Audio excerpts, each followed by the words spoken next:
ਸਵਾਗਤ। ਮੈਂ ਹਰਜਿੰਦਰ ਸਿੰਘ ਰੰਧਾਵਾ, ਤੁਸੀਂ ਦੇਖ ਰਹੇ ਹੋ ਪੰਜਾਬ ਟੈਲੀਵਿਜ਼ਨ ਔਰ ਮੇਰੇ ਨਾਲ ਨੇ ਸੀਨੀਅਰ ਜਰਨਲਿਸਟ ਮਨਪ੍ਰੀਤ ਰੰਧਾਵਾ। ਮਨਪ੍ਰੀਤ ਜੀ, ਜੀ ਆਇਆਂ। ਸ਼ੁਕਰੀਆ ਰੰਧਾਵਾ ਜੀ। ਮਨਪ੍ਰੀਤ ਜੀ, ਪੰਜਾਬ 'ਚ ਪਲ ਪਲ ਤਸਵੀਰ ਬਦਲਦੀ ਆ ਤੇ ਉਵੇਂ ਪਲ ਪਲ 'ਚ ਖਬਰ ਬਦਲ ਜਾਂਦੀ ਆ। ਜੇ ਤੁਸੀਂ ਥੋੜਾ ਜਿਹਾ ਪਿੱਛੇ ਝਾਤੀ ਮਾਰੋਗੇ, ਦਰਬਾਰ ਸਾਹਿਬ ਦੇ ਵਿੱਚ ਬੇਅਦਬੀ ਦਾ ਮਾਮਲਾ ਸਾਹਮਣੇ ਆਉਂਦਾ, ਉਹਨੂੰ ਅਗਲੀ ਖਬਰ ਕਵਰ ਕਰ ਜਾਂਦੀ ਹੈ, ਨੱਪ ਲੈਂਦੀ ਹੈ ਬੰਬ ਬਲਾਸਟ ਲੁਧਿਆਣੇ ਦੀਆਂ ਕਚਹਿਰੀਆਂ 'ਚ। ਅਜੇ ਉਹ ਸਿਖਰ ਤੇ ਸੀ ਖਬਰ, ਤੇ ਨਾਲ ਦੀ ਨਾਲ ਹੀ ਸੰਯੁਕਤ ਸਮਾਜ ਮੋਰਚਾ ਹੋਂਦ 'ਚ ਆ ਜਾਂਦਾ, ਉਹ ਖਬਰ ਪਹਿਲੀ ਖਬਰ ਨੂੰ ਢੱਕ ਲੈਂਦੀ ਆ। ਤੇ ਐਂ ਹੀ ਖਬਰਾਂ ਪਲ ਪਲ 'ਚ ਬਦਲਦੀਆਂ, ਐਂ ਹੀ ਮਜਾਜ ਸਿਆਸਤ ਦੇ ਬਦਲ ਰਹੇ ਆ। ਔਰ ਜੇ ਤੁਸੀਂ ਕਿਸਾਨ ਜਥੇਬੰਦੀਆਂ ਦੇ ਅਪਣਾਏ ਪੈਂਤੜੇ ਦੀ ਗੱਲ ਕਰੋਗੇ, ਰਾਜੇਵਾਲ ਕਹਿੰਦੇ ਨੇ ਕਿ ਸਾਡੀ ਆਮ ਆਦਮੀ ਪਾਰਟੀ ਨਾਲ ਗੱਲ ਚੱਲਦੀ ਆ। ਉਹ ਤਾਂ ਇਹ ਵੀ ਕਹਿੰਦੇ ਆ ਕਿ ਟਿਕਟਾਂ ਵੀ ਵਾਪਸ ਲੈ ਲਾਂਗੇ ਜਿਹੜੀਆਂ ਅਨਾਉਂਸ ਕੀਤੀਆਂ, ਤੁਸੀਂ ਆਉਣ ਵਾਲੇ ਬਣੋ। ਲੇਕਿਨ ਨਾਲ ਹੀ ਉਹ ਇਹ ਵੀ ਗੱਲ ਕਹਿਣੋਂ ਨਹੀਂ ਭੁੱਲਦੇ, ਕਹਿੰਦੇ ਜੀ ਕੇਜਰੀਵਾਲ ਦਾ ਇੱਥੇ ਜਾਂ ਆਮ ਆਦਮੀ ਪਾਰਟੀ ਦਾ ਹੈ ਕੀ, ਅਸੀਂ ਤਾਂ ਅੰਦੋਲਨ ਖੜੇ ਕਰਨ ਵਾਲੇ ਲੋਕ ਹਾਂ, ਹਵਾ ਬਣਾ ਦੇਾਂਗੇ। ਜੇ ਤੁਸੀਂ ਸਿਆਸਤ ਦੀ ਗੱਲ ਕਰਨੀ ਆ ਤੇ ਅੱਜ ਕੱਲ ਜਿਹੜੀ ਅਨੁਸੂਚਿਤ ਜਾਤੀਆਂ ਤੇ ਕੇਂਦਰਿਤ ਸਿਆਸਤ ਹੋ ਰਹੀ ਆ, ਉਹਨੂੰ ਛੇੜੇ ਬਿਨਾਂ ਅੱਗੇ ਤੁਰਨਾ ਸੰਭਵ ਨਹੀਂ। ਜਿਵੇਂ ਕਾਂਗਰਸ ਨੇ ਬਹੁਤ ਵੱਡਾ ਪੈਂਤੜਾ ਮੱਲਿਆ ਹੀ ਹੋਇਆ, ਕੇਜਰੀਵਾਲ ਪਿੱਛੇ ਰਹਿਣਾ ਨਹੀਂ ਚਾਹੁੰਦੇ। ਉਹ ਕੱਲ ਸੱਚਖੰਡ ਬੱਲਾਂ 'ਚ ਗਏ, ਜਿੱਥੇ ਪਰਸੋਂ ਮੁੱਖ ਮੰਤਰੀ 25 ਕਰੋੜ ਦੇ ਕੇ ਆਏ ਸੀ, ਔਰ ਨਾਲ ਹੀ ਉੱਥੋਂ ਸਿੱਧੇ ਰਾਮ ਤੀਰਥ ਜਿਹੜਾ ਬਹੁਤ ਵੱਡਾ ਧਾਮ ਹੈ, ਉੱਥੇ ਪਹੁੰਚਦੇ ਆ। ਔਰ ਉਹ ਗੱਲਾਂ ਸਾਰੀਆਂ ਉਹੀ ਕਰਦੇ ਆ ਜਿਹੜੀਆਂ ਇਸ ਵਰਗ ਵਿਸ਼ੇਸ਼ ਲਈ ਜ਼ਰੂਰੀ ਨੇ। ਇਹ ਬਹੁਤ ਚੰਗੀ ਰਾਜਨੀਤੀ ਆ ਜੇ ਕਿਸੇ ਦੱਬੇ ਨੂੰ ਚੱਕਣਾ ਚਾਹੁੰਦੇ ਹੋ, ਲੇਕਿਨ ਜੇ ਸਿਰਫ ਰਾਜਨੀਤੀ ਦੀ ਖਾਤਰ ਹੈ ਤਾਂ ਲੋਕ ਸਮਝਦਾਰ ਤਾਂ ਹੈਗੇ ਨੇ ਕਿ ਸਾਰੀਆਂ ਧਿਰਾਂ ਇੱਧਰ ਹੀ ਕਿਉਂ ਵਗ ਤੁਰੀਆਂ ਨੇ। ਇਸ ਦੇ ਨਾਲ ਹੀ ਜੇਕਰ ਤੁਸੀਂ ਪ੍ਰਧਾਨ ਮੰਤਰੀ ਦੀ ਰੈਲੀ ਦਾ ਜ਼ਿਕਰ ਕਰੋਗੇ ਤਾਂ ਥੋੜੇ ਜਿਹੇ ਪੱਤੇ ਆਦੇਸ਼ ਪ੍ਰਤਾਪ ਸਿੰਘ ਕੈਰੋਂ, ਜਿਹੜੇ ਜਵਾਈ ਨੇ ਪ੍ਰਕਾਸ਼ ਸਿੰਘ ਬਾਦਲ ਦੇ ਔਰ ਪੋਤਰੇ ਨੇ ਸਵਰਗੀ ਪ੍ਰਤਾਪ ਸਿੰਘ ਕੈਰੋਂ ਦੇ, ਉਹਨਾਂ ਨੇ ਆਪਣੇ ਪੱਤੇ ਖੋਲੇ ਨੇ। ਲੇਕਿਨ ਖੋਲੇ ਥੋੜੇ ਜਿਹੇ ਡਰ ਕੇ ਨੇ। ਉਹ ਪੰਜਾਬ ਦੇ ਮੁੱਦਿਆਂ ਦੀ ਗੱਲ ਕਰਦੇ ਆ, ਲੇਕਿਨ ਕਰਦੇ ਵਾਇਆ ਪ੍ਰਧਾਨ ਮੰਤਰੀ ਪਏ ਨੇ। ਇਹ ਹੁਣ ਇਹਨੂੰ ਕਿਵੇਂ ਲਈਏ? ਉਧਰ ਅੱਜ ਅਕਾਲੀ ਦਲ ਅੰਮ੍ਰਿਤਸਰ ਦੇ ਵਿੱਚ ਰੋਸ ਜਿਹੜਾ ਪੰਥਕ ਇਕੱਠ ਕਰ ਰਿਹਾ ਮੰਜੀ ਸਾਹਿਬ ਹਾਲ ਦੇ ਵਿੱਚ। ਮੈਂ ਫਿਰ ਕਹਾਂ, ਬੇਅਦਬੀ ਮਾਮਲਿਆਂ ਨੂੰ ਕਿੰਨੇ ਦਿਨ ਬੀਤ ਗਏ, ਕਈ ਖਬਰਾਂ ਨਵੀਆਂ ਆ ਗਈਆਂ, ਲੇਕਿਨ ਅਕਾਲੀ ਦਲ ਮੁੜ ਕੇ ਪੰਥਕ ਏਜੰਡੇ ਨੂੰ ਟੱਚ ਕਰਨ ਲਈ ਉਸ ਜਗ੍ਹਾ ਤੇ ਅੱਜ ਖੜਾ ਹੈ। ਇਹਦੀ ਬਹੁਤੀਆਂ ਅਖਬਾਰਾਂ ਨੇ ਸੁਰਖੀ ਨਹੀਂ ਬਣਾਈ, ਲੇਕਿਨ ਅੱਜ ਇਹ ਕਿੰਨਾ ਕੁ ਮੈਨੇਜ ਕਰ ਪਾਉਂਦਾ ਹੈ, ਜਾਂ ਇਕੱਠ ਕਿੰਨਾ ਭਰਵਾਂ, ਜਾਂ ਤਕਰੀਰਾਂ ਕਿੰਨੀਆਂ ਕੁ ਨਵੀਆਂ ਹੁੰਦੀਆਂ, ਇਹ ਵੀ ਦੇਖਣਾ ਹੋਊਗਾ। ਲੇਕਿਨ ਜਦੋਂ ਭਾਰਤੀ ਜਨਤਾ ਪਾਰਟੀ ਦੇ ਪ੍ਰਦੇਸ਼ ਪ੍ਰਧਾਨ ਇਹ ਕਹਿੰਦੇ ਨੇ ਕਿ ਕਈ ਮੰਤਰੀ ਤੇ ਆਗੂ ਸਾਡੇ ਸੰਪਰਕ 'ਚ ਨੇ, ਪੜਚੋਲ ਕਰ ਰਹੇ ਆ, ਕਿਹੜੇ ਲੈਣੇ ਆ ਕਿਹੜੇ ਨਹੀਂ ਲੈਣੇ, ਤਾਂ ਉਹ ਗੱਲ ਪੁਰਾਣੀ ਪੁਖਤਾ ਹੋ ਜਾਂਦੀ ਹੈ। ਜਿੱਥੇ ਕਹਿੰਦੇ ਸੀ ਕਿ ਸੱਤਾਧਾਰੀਆਂ ਨੂੰ ਆਉਂਦਾ ਹੁੰਦਾ ਕਿੱਥੇ ਵਿੰਗ ਨੇ, ਉਹ ਵਿੰਗ ਕੱਢਣੇ। ਤੇ ਜੇਕਰ ਤੁਸੀਂ ਕਿਸਾਨ ਜਥੇਬੰਦੀਆਂ ਦੇ ਨਜ਼ਰੀਏ ਤੋਂ ਹੀ ਗੱਲ ਕਰੋਗੇ, ਡੱਲੇਵਾਲ ਦੀ ਸੁਰ ਹੋਰ ਆ, ਰੁਲਦੂ ਸਿੰਘ ਹੋਰ ਕੁਝ ਕਹਿ ਰਿਹਾ, ਟਕੈਤ ਦੇ ਕੋਲ ਬੈਠੇ ਅਜਮੇਰ ਸਿੰਘ ਲੱਖੋਵਾਲ ਦੇ ਪੁੱਤਰ ਹਰਿੰਦਰਪਾਲ ਕੁਝ ਹੋਰ ਕਹਿ ਰਿਹਾ। ਹੁਣ ਵੇਖਣਾ ਇਹ ਆ ਕਿ ਇਹਨਾਂ ਦਾ ਆਪਣਾ ਆਧਾਰ ਤੇ ਆਪਣਾ ਬਣਿਆ ਹੋਇਆ ਜਿਹੜਾ ਪ੍ਰਭਾਵ ਹੈ, ਉਹ ਕਿੰਨਾ ਖਿੰਡਦਾ ਹੈ ਤੇ ਕਿੰਨਾ ਬਚਦਾ ਹੈ। ਰਾਜੇਵਾਲ ਇਕੱਲੇ ਇਸ ਕਿਸ਼ਤੀ ਨੂੰ ਖਿੱਚ ਸਕਣਗੇ ਕਿ ਨਹੀਂ? ਲੇਕਿਨ ਸਭ ਤੋਂ ਪਹਿਲਾਂ ਮੈਂ ਮੁੜ ਕੇ ਤੁਹਾਡੇ ਕੋਲ ਆਉਣਾ ਚਾਹੁੰਦਾ ਹੈ, ਦਿਨ ਅੱਜ ਵੀ ਭਾਰੀ ਆ, ਰੋਸ ਮਾਰਚ ਹੈ, ਬੇਅਦਬੀ ਮਾਮਲਿਆਂ ਦੇ ਵਿੱਚ ਹੈ, ਲੇਕਿਨ ਮੈਂ ਤੁਹਾਡਾ ਵਿਊ ਪੁਆਇੰਟ ਜਾਣਨਾ ਚਾਹੂੰਗਾ ਪਹਿਲਾਂ ਕਿਸਾਨ ਜਥੇਬੰਦੀਆਂ ਤੇ ਰਾਜੇਵਾਲ ਦੇ ਨਜ਼ਰੀਏ ਤੋਂ, ਜਿਹੜਾ ਉਹਨਾਂ ਦਾ ਨਵਾਂ ਨਜ਼ਰੀਆ। ਦੇਖੋ ਰੰਧਾਵਾ ਜੀ, ਜਿੱਥੇ ਤੱਕ ਕਿਸਾਨ ਜਥੇਬੰਦੀਆਂ ਦੀ ਗੱਲ ਆ, ਔਰ ਲਗਾਤਾਰ ਜੋ ਉਹ ਚੋਣਾਂ ਲੜਨ ਦੀ ਗੱਲ ਕਰ ਰਹੇ ਆ, ਉਸ ਦੇ ਵਿੱਚ ਜੇ ਪਿਛਲੇ ਸਮੇਂ ਦੌਰਾਨ ਦੇਖਿਆ ਜਾਵੇ ਤਾਂ ਹੁਣ ਕਈ ਤਰ੍ਹਾਂ ਦੇ ਮਤਭੇਦ ਆਪਸ ਦੇ ਵਿੱਚ ਉੱਭਰ ਆਏ ਆ। ਕੱਲ ਰਕੇਸ਼ ਟਕੈਤ ਹੋਣੀ ਇੱਥੇ ਫਤਿਹਗੜ੍ਹ ਸਾਹਿਬ ਦੇ ਵਿੱਚ ਉਹ ਵੀ ਆਏ ਹੋਏ ਸੀ, ਉਹਨਾਂ ਦੇ ਨਾਲ ਹਰਿੰਦਰ ਸਿੰਘ ਲੱਖੋਵਾਲ ਹੁੰਦੇ ਆ, ਇਸੇ ਤਰ੍ਹਾਂ ਜਗਜੀਤ ਸਿੰਘ ਡੱਲੇਵਾਲ ਉਹ ਵੀ ਹੁੰਦੇ ਆ। ਇਹ ਸਾਰੇ ਵੱਖਰੇ ਬਿਆਨ ਦਿੰਦੇ ਆ। ਇੱਕ ਪਾਸੇ ਏਦਾਂ ਹੀ ਮੈਂ ਨਾਮ ਰੁਲਦਾ ਸਿੰਘ ਮਾਨਸਾ ਹੋਣਾ ਦਾ ਵੀ ਲੈਣਾ ਚਾਹੂੰਗਾ ਕਿ ਉਹਨਾਂ ਨੇ ਵੀ ਇੱਕ ਬਿਆਨ ਦਾਗਿਆ। ਉਹ ਕਹਿੰਦੇ ਅਸੀਂ ਬੜੀ ਜਲਦੀ ਸੰਯੁਕਤ ਜਿਹੜਾ ਸਮਾਜ ਮੋਰਚਾ ਉਹਦੀ ਇੱਕ ਬੈਠਕ ਕਰਨ ਜਾ ਰਹੇ ਹਾਂ ਦੇਸ਼ ਭਗਤ ਯਾਦਗਾਰ ਹਾਲ ਜਲੰਧਰ ਦੇ ਵਿੱਚ, ਤੇ ਫਿਰ ਫੈਸਲਾ ਲਵਾਂਗੇ ਕਿ ਅਸੀਂ ਚੋਣਾਂ ਦੀ ਕੀ ਵਿਉਂਤਬਾਜ਼ੀ ਕਰਨੀ ਆ, ਕੀ ਵਿਉਂਤ ਘੜਨੀ ਆ, ਅਸੀਂ ਉਸ ਹਿਸਾਬ ਦੇ ਨਾਲ ਇਹ ਫੈਸਲਾ ਲੈਣਗੇ। ਲੇਕਿਨ ਜਿਹੜੀ ਸਭ ਤੋਂ ਵੱਡੀ ਗੱਲ ਆ ਕਿ ਆਪਸ ਦੇ ਵਿੱਚ ਮਤਭੇਦ ਇਸ ਗੱਲ ਨੂੰ ਲੈ ਕੇ ਉੱਭਰੇ ਆ ਕਿ ਕੀ ਚੋਣਾਂ ਲੜਨੀਆਂ ਚਾਹੀਦੀਆਂ ਨੇ ਜਾਂ ਨਹੀਂ ਲੜਨੀਆਂ ਚਾਹੀਦੀਆਂ। ਇਸ ਗੱਲ ਨੂੰ ਲੈ ਕੇ ਸਾਰਿਆਂ ਦੇ ਵਿੱਚ ਉਹ ਮਤਭੇਦ ਨਜ਼ਰ ਆ ਰਹੇ ਆ। ਦੇਖੋ, ਇੱਕ ਗੱਲ ਬਹੁਤ ਇਹਦੇ ਵਿੱਚ ਅਹਿਮ ਆ ਕਿ ਬਲਬੀਰ ਸਿੰਘ ਰਾਜੇਵਾਲ ਉਹਨਾਂ ਨੂੰ ਛੱਡ ਕੇ ਬਾਕੀ ਜਿੰਨੇ ਵੀ ਅਹਿਮ ਆਗੂ ਨੇ, ਉਹ ਬਹੁਤ ਜ਼ਿਆਦਾ ਇਸ ਦੇ ਹੱਕ ਵਿੱਚ ਦਿਖਾਈ ਨਹੀਂ ਦਿੰਦੇ। ਜਿਸ ਜੀ। ਤਰ੍ਹਾਂ ਮੈਂ ਪਹਿਲਾਂ ਵੀ ਕਈ ਵਾਰੀ ਜ਼ਿਕਰ ਕੀਤਾ, ਚਾਹੇ ਡਾਕਟਰ ਦਰਸ਼ਨਪਾਲ ਹੋਣ, ਹੂੰ। ਚਾਹੇ ਹੋਰ ਤਮਾਮ ਤਰ੍ਹਾਂ ਦੇ ਡੱਲੇਵਾਲ ਸਾਹਿਬ ਇਹ ਲੀਡਰ ਹੋਣ, ਰਜਿੰਦਰ ਸਿੰਘ ਦੀਪ ਸਿੰਘ ਵਾਲਾ ਹੋਣ, ਇਹ ਤਮਾਮ ਲੀਡਰਸ ਨੇ ਹਮੇਸ਼ਾ ਕਿਹਾ, ਰਕੇਸ਼ ਟਕੈਤ ਹੋਣਾ ਨੇ ਵੀ ਇਹ ਗੱਲ ਕਹਿ ਦਿੱਤੀ ਹੈ, ਬਲਕਿ ਇਸ ਨੂੰ ਪੁਖਤਾ ਕਰ ਦਿੱਤਾ ਕਿ ਅਸੀਂ ਇੰਨਾ ਵੱਡਾ ਅੰਦੋਲਨ ਖੜਾ ਕਰਕੇ ਇੱਥੋਂ ਤੱਕ ਆਏ ਆ, ਜੋ ਸਾਡਾ ਰੁਤਬਾ ਸੀ, ਜੋ ਸਾਨੂੰ ਸਥਾਨ ਮਿਲਿਆ, ਉਹ ਆਪਣੇ ਆਪ ਦੇ ਵਿੱਚ ਬਹੁਤ ਨਿਵੇਕਲਾ, ਉਹਦੀ ਜਿਹੜੀ ਇਤਿਹਾਸ ਦੇ ਵਿੱਚ ਬਹੁਤ ਘੱਟ ਤੁਹਾਨੂੰ ਮਿਸਾਲ ਮਿਲੂਗੀ। ਉਹ ਕਹਿੰਦੇ ਆਪਾਂ ਨੂੰ ਉਸੇ ਤਰ੍ਹਾਂ ਦਾ ਪ੍ਰੈਸ਼ਰ ਗਰੁੱਪ ਜਿਹੜਾ ਉਹ ਰਹਿਣਾ ਚਾਹੀਦਾ, ਸਰਕਾਰ ਤੇ ਪ੍ਰੈਸ਼ਰ ਬਣਾ ਕੇ ਰੱਖਣਾ ਚਾਹੀਦਾ। ਦੇਖੋ ਰੰਧਾਵਾ ਜੀ, ਇੱਕ ਚੀਜ਼ ਹੋਰ ਬਹੁਤ ਅਹਿਮ ਆ, ਉਹ ਕਹਿੰਦੇ ਕਿੰਨੀਆਂ ਪਾਰਟੀਆਂ, ਪੋਲੀਟੀਕਲ ਪਾਰਟੀਆਂ ਨੇ ਭਾਰਤ ਦੇ ਵਿੱਚ, ਨੈਸ਼ਨਲ ਪਾਰਟੀਆਂ ਨੇ, ਖੇਤਰੀ ਪਾਰਟੀਆਂ ਨੇ, ਕਿ ਇਹਨਾਂ ਨੇ ਕਿਸੇ ਤਰ੍ਹਾਂ ਦਾ ਕੋਈ ਅੰਦੋਲਨ ਕਰਕੇ ਇਹ ਖੇਤੀ ਕਾਨੂੰਨਾਂ ਨੂੰ ਵਾਪਸ ਕਰਾਉਣ ਦੇ ਵਿੱਚ ਇਹ ਕਾਮਯਾਬ ਹੋਏ। ਕਾਮਯਾਬ ਕੌਣ ਹੋਇਆ? ਸੰਯੁਕਤ ਕਿਸਾਨ ਮੋਰਚਾ। ਸੋ ਇੱਥੋਂ ਤੁਸੀਂ ਕਹਿੰਦੇ ਅੰਦਾਜ਼ਾ ਲਾ ਸਕਦੇ ਹੋ ਕਿ ਕਿੰਨਾ ਲੋਕਾਂ ਦੀ ਜਾਂ ਕਿਹੜੇ ਗਰੁੱਪ ਦੀ ਕਿੰਨੀ ਅਹਿਮੀਅਤ ਆ। ਦੂਸਰੀ ਗੱਲ ਜਿਹੜੀ ਉੱਭਰ ਕੇ ਆ ਰਹੀ ਆ, ਉਹ ਸੰਯੁਕਤ ਕਿਸਾਨ ਮੋਰਚੇ ਦੇ ਵੱਖਰੇ ਵੱਖਰੇ ਲੀਡਰਸ ਦੇ ਵਿੱਚੋਂ, ਉਹ ਕਹਿੰਦੇ ਜਿਹੜਾ ਅਸੀਂ 1 ਸਾਲ ਤੋਂ ਵੱਧ ਅੰਦੋਲਨ ਕੀਤਾ, ਅਖੀਰ ਤੇ ਅਸੀਂ ਕੀ ਕੱਢਿਆ ਪਾਇਆ, ਕੀ ਅਸੀਂ ਕੁਝ ਵਾਕਿਆ ਸਾਨੂੰ ਮਿਲਿਆ ਕਿ ਅਸੀਂ ਸਿਰਫ ਗਵਾ ਕੇ ਆਏ ਆ। ਇਹ ਜ਼ਰੂਰ ਗੱਲ ਆ ਕਿ ਉਹ ਖੇਤੀ ਕਾਨੂੰਨ ਜਿਹੜੇ ਹਜੇ ਤੱਕ ਲਾਗੂ ਹੀ ਨਹੀਂ ਸੀ ਹੋਏ, ਸੁਪਰੀਮ ਕੋਰਟ ਦੇ ਵਿੱਚ ਹਜੇ ਵੀ ਉਸ ਤੇ ਤੁਹਾਨੂੰ ਪਤਾ ਹੀ ਆ ਕਿਸ ਤਰ੍ਹਾਂ ਰੋਕ ਲੱਗੀ ਹੋਈ ਸੀ, ਤੇ ਸਿਰਫ ਉਹੀ ਵਾਪਸ ਹੋਏ ਆ। ਜਿੰਨੇ ਬਾਕੀ ਮਸਲੇ ਆ, ਚਾਹੇ ਤੁਸੀਂ MSP ਦਾ ਮਸਲਾ ਲਾ ਲਓ, ਲਖੀਮਪੁਰ ਖੀਰੀ ਦਾ ਮਸਲਾ ਲਾ ਲਓ, ਕਿਸਾਨਾਂ ਦੇ ਮੁਆਵਜ਼ੇ ਦੀ ਗੱਲ ਕਰ ਲਓ। ਤੁਸੀਂ ਦੇਖੋ ਰੰਧਾਵਾ ਜੀ, ਮੈਂ ਇੱਕ ਚੀਜ਼ ਤੁਹਾਨੂੰ ਦੱਸ ਦਿੰਦਾ ਕਿ 30 ਦਸੰਬਰ ਤੱਕ, ਆ ਪਿਛਲੇ ਸਾਲ 30 ਦਸੰਬਰ ਤੱਕ 731 ਇੰਨੇ ਕਿਸਾਨਾਂ ਦੀ ਮੌਤ ਹੋਈ ਆ। ਜਿਹੜੀ ਭਾਰਤ ਸਰਕਾਰ ਆ, ਚਾਹੇ ਪ੍ਰਾਈਮ ਮਿਨਿਸਟਰ ਨਰਿੰਦਰ ਮੋਦੀ ਆ, ਜਿਨ੍ਹਾਂ ਨੇ ਪਹਿਲੇ ਦਿਨ ਇਹ ਗੱਲ ਕਹੀ ਕਿ ਇਹ ਪਹਿਲਾ ਦਿਨ ਸਾਲ ਦਾ 1 ਜਨਵਰੀ ਮੈਂ ਕਿਸਾਨਾਂ ਨੂੰ, ਕਿਸਾਨੀ ਨੂੰ ਸਮਰਪਿਤ ਕਰਨਾ, ਬੜੀ ਵੱਡੀ ਗੱਲ ਕਹੀ ਹੈ। ਪਰ ਇਹੀ ਸਰਕਾਰ ਜਦੋਂ ਪ੍ਰਧਾਨ ਮੰਤਰੀ ਹੁੰਦੇ ਆ, ਚਾਹੇ ਨਰਿੰਦਰ ਸਿੰਘ ਤੋਮਰ ਜਿਹੜੇ ਖੇਤੀਬਾੜੀ ਮੰਤਰੀ ਆ, ਇਹਨਾਂ ਦੇ ਮੂੰਹ ਚੋਂ ਇੱਕ ਵੀ ਸ਼ਬਦ ਉਹਨਾਂ ਸਾਰੇ ਕਿਸਾਨਾਂ ਲਈ ਨਹੀਂ ਨਿਕਲਦਾ ਜਿਨ੍ਹਾਂ ਦੀਆਂ ਇਸ ਸੰਘਰਸ਼ ਦੌਰਾਨ ਮੌਤਾਂ ਹੋਈਆਂ ਨੇ। ਨਾ ਹੀ ਉਹ ਲਖੀਮਪੁਰ ਖੀਰੀ ਦੀ ਗੱਲ ਕਰਦੇ ਆ। ਅਜੇ ਕੁਮਾਰ ਮਿਸ਼ਰਾ ਜਿਹੜੇ ਟੈਣੀ ਨੇ, ਗ੍ਰਹਿ ਰਾਜ ਮੰਤਰੀ, ਉਹਨਾਂ ਬਾਰੇ ਕੋਈ ਗੱਲ ਕੀਤੀ ਜਾਂਦੀ। ਸੋ ਤਮਾਮ ਤਰ੍ਹਾਂ ਦੇ ਇਹ ਮਸਲੇ ਹਜੇ ਵੀ ਲਟਕਦੇ ਨੇ। ਸੋ ਕਿਸਾਨਾਂ ਨੂੰ, ਵੱਡੇ ਲੀਡਰਾਂ ਨੂੰ ਖਤਰਾ।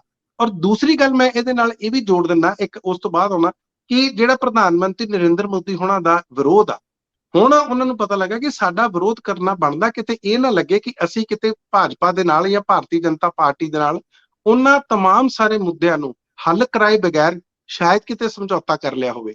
ਤੁਹਾਨੂੰ ਯਾਦ ਹੋਣਾ ਜਦੋਂ ਲਖੀਮਪੁਰ ਖੀਰੀ ਦਾ ਮਾਮਲਾ ਆਇਆ ਸੀ, ਉਸ ਟਾਈਮ ਵੀ ਕੁਝ ਕਿਸਾਨਾਂ ਤੇ ਜਾਂ ਕਿਸਾਨ ਆਗੂ ਤੇ ਇਲਜ਼ਾਮ ਲੱਗੇ ਸੀ ਕਿ ਕੀ ਤੁਸੀਂ ਲਖੀਮਪੁਰ ਖੀਰੀ ਦੇ ਨਾਲ, ਕਿਉਂਕਿ ਜਿਹੜੇ ਇਹਨਾਂ ਨੇ 5 ਨੁਕਾਤੀ ਪ੍ਰੋਗਰਾਮ ਭੇਜਿਆ ਸੀ, 6 ਨੁਕਾਤੀ, ਉਹਦੇ ਵਿੱਚ ਲਖੀਮਪੁਰ ਖੀਰੀ ਗਾਇਬ ਸੀ। ਉਸ ਤੇ ਬਿਲਕੁਲ ਜਿਹੜੀ ਭਾਰਤ ਸਰਕਾਰ ਸੀ ਉਹ ਬਿਲਕੁਲ ਚੁੱਪ ਸੀ।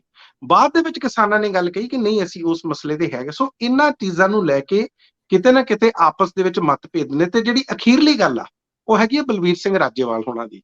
ਆਪਾਂ ਜ਼ਿਕਰ ਕਰ ਰਹੇ ਸੀ, ਤੁਸੀਂ ਵੀ ਇਸ ਗੱਲ ਦਾ ਜ਼ਿਕਰ ਕੀਤਾ ਕਿ ਜਿਹੜੀ ਆਮ ਆਦਮੀ ਪਾਰਟੀ ਨਾਲ ਉਹਨਾਂ ਦੀ ਗੱਲ ਚੱਲ ਰਹੀ ਸੀ, ਔਰ ਜਿਸ ਤਰ੍ਹਾਂ ਆਪਾਂ ਪਹਿਲਾਂ ਵੀ ਗੱਲ ਕੀਤੀ ਕਿ ਆਮ ਆਦਮੀ ਪਾਰਟੀ ਨੇ ਤਾਂ ਪਹਿਲਾਂ ਹੀ ਬਹੁਤ ਸਾਰੇ ਕੈਂਡੀਡੇਟ ਐਲਾਨ ਕਰ ਦਿੱਤੇ ਆ। ਲਗਭਗ ਉਹਨਾਂ ਦੀ 88 ਤੋਂ 88 ਸੀਟਾਂ ਤਾਂ ਉਹਨਾਂ ਨੇ ਡਿਕਲੇਅਰ ਕਰਤੀਆਂ। 96 ਤੋਂ ਬਾਅਦ 97 ਕੱਲ ਜਿਹੜੀ ਆ ਉਹ ਜਿਹੜੀ ਮਜੀਠੀਆ, ਲਾਲੀ ਮਜੀਠੀਆ ਦੀ ਹੋ ਗਈ ਜੀ, 97 ਜੀ। ਸੋ 97 ਦੇ ਕਰੀਬ ਤੁਸੀਂ ਦੇਖੋ ਤੇ ਲਗਭਗ ਹੁਣ ਕੇਵਲ 20 ਸੀਟਾਂ ਰਹਿ ਗਈਆਂ। ਸੋ ਕੀ ਜਿਹੜੀਆਂ ਹੈ, ਜਿਹੜੀ ਸੰਯੁਕਤ ਸਮਾਜ ਮੋਰਚਾ ਬਣਿਆ ਕਿਸਾਨਾਂ ਦਾ, ਉਹ ਸਿਰਫ 20 ਸੀਟਾਂ ਲੈ ਕੇ ਜਿਹੜਾ ਹੈ ਉਹ ਇਸ ਨਾਲ ਸੈਟੀਸਫਾਈ ਹੋ ਜਾਊਗਾ, ਮੁਤਮਿਨ ਹੋ ਜਾਊਗਾ। ਹੁਣ ਇੱਕ ਗੱਲ ਆਉਂਦੀ ਹੈ, ਬਲਬੀਰ ਸਿੰਘ ਰਾਜੇਵਾਲ ਹੁਣਾਂ ਦੀ ਇੱਕ ਪ੍ਰਾਈਵੇਟ ਅਦਾਰੇ ਨੂੰ ਇੰਟਰਵਿਊ ਦੇ ਵਿੱਚ ਕਹਿੰਦੇ ਹੋਏ ਸੁਣ ਰਹੇ ਆ। ਉਹ ਇਹ ਸੁਣਾਈ ਦੇ ਰਹੇ ਆ, ਉਹ ਕਹਿੰਦੇ ਆ ਕਿ ਕੋਈ ਗੱਲ ਨਹੀਂ, ਜੇ ਸਾਡਾ ਸਮਝੌਤਾ ਹੋ ਜਾਂਦਾ ਤੇ ਆਮ ਆਦਮੀ ਪਾਰਟੀ ਉਹ ਸਾਰੀਆਂ ਸੀਟਾਂ ਵਾਪਸ ਕਰ ਲੂਗੀ, ਟਿਕਟਾਂ ਵਾਪਸ ਦੇ ਦੂਗੀ, ਸਾਡੇ ਵਿਅਕਤੀਆਂ ਨੂੰ ਸੀਟਾਂ ਦੇ ਦੂਗੀ। ਪਤਾ ਨਹੀਂ ਇਹ ਸਮਝੌਤਾ ਹੋਊਗਾ ਨਹੀਂ ਹੋਊਗਾ, ਕਿਸ ਤਰ੍ਹਾਂ ਹੋਊਗਾ, ਲੇਕਿਨ ਹਜੇ ਵੀ ਇਹ ਕਿਆਸ ਰਾਈਆਂ ਬਰਕਰਾਰ ਨੇ। ਕਿਤੇ ਨਾ ਕਿਤੇ ਇਹ ਸਾਰਾ ਕੁਝ ਚੱਲ ਰਿਹਾ, ਲੇਕਿਨ ਆਉਣ ਵਾਲੇ ਦਿਨਾਂ ਦੇ ਵਿੱਚ ਕਿਸਾਨਾਂ ਦੀਆਂ ਜਿੰਨੀਆਂ ਬੈਠਕਾਂ ਨੇ, ਚਾਹੇ ਉਹ ਜਲੰਧਰ ਦੇ ਵਿੱਚ ਹੋ ਰਹੀਆਂ ਨੇ, ਚਾਹੇ ਰਕੇਸ਼ ਟਕੈਤ ਵੀ ਦੌਰੇ ਤੇ ਆ, ਕਿੰਨਾ ਕੁ ਵਿਰੋਧ ਹੁੰਦਾ, ਕਿੰਨਾ ਵਿਰੋਧ ਨਹੀਂ ਹੁੰਦਾ, ਇਹਨਾਂ ਸਾਰੀਆਂ ਚੀਜ਼ਾਂ ਨੂੰ ਲੈ ਕੇ ਸਾਰੀ ਤਰ੍ਹਾਂ ਦੇ ਜਿਹੜੇ ਆ ਉਹ ਜ਼ਰੂਰ ਹਰ ਤਰ੍ਹਾਂ ਦੀਆਂ ਸਪੈਕੂਲੇਸ਼ਨਸ ਹੋਣਗੀਆਂ, ਹਰ ਤਰ੍ਹਾਂ ਦੇ ਵਿਚਾਰ ਵਟਾਂਦਰੇ ਹੋਣਗੇ, ਤੇ ਫਿਰ ਫਾਈਨਲੀ ਸੋਚਿਆ ਜਾਏਗਾ ਕਿ ਜਿਹੜਾ ਕਿਸਾਨ ਮੋਰਚਾ ਜਿਹੜਾ ਐਡੀ ਵੱਡੀ ਜਿੱਤ ਪ੍ਰਾਪਤ ਕਰਕੇ ਆਇਆ, ਹੁਣ ਕਿਹੜੀ ਰਾਹ ਫੜੂਗਾ। ਜੀ ਰੰਧਾਵਾ ਜੀ।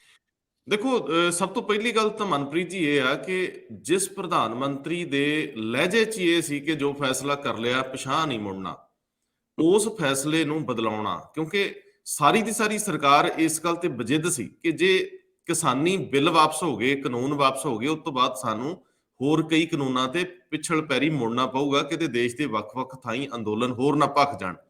ਉਹ 3 ਤਲਾਕ ਤੋਂ ਲੈ ਕੇ ਧਾਰਾ 370 ਤੋਂ ਲੈ ਕੇ ਹੋਰ ਐਸੇ ਕਈ ਮਸਲੇ ਸੀ ਜਿਨ੍ਹਾਂ ਦੇ ਉੱਤੇ ਸ਼ਾਇਦ ਸੱਤਾਧਾਰੀਆਂ ਨੂੰ ਡਰ ਆਉਂਦਾ ਸੀ।